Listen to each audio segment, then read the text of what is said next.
আমি আজকে আছি নাচিন্দাতে। তো নাচিন্দা মন্দির সবাই চেনো, বিখ্যাত মন্দির। তো চলো তোমাদের নাচিন্দা মন্দিরটা একটু দেখাচ্ছি। এই হচ্ছে নাচিন্দা শীতলা মায়ের মন্দির। কত বড় মন্দির দেখেছো, পাশেই একটা গাছ আছে। সব গাছটাকে তোমরা চেনো নিশ্চয়ই, নাগচম্পা গাছ বলে।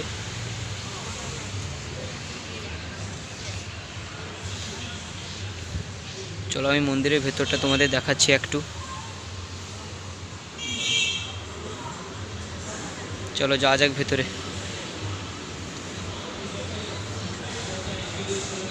চলো আমাদের মায়ের দর্শনটা করাচ্ছি তোমাদের সবাইকে। মা ওইখানে আছে, বসে আছে।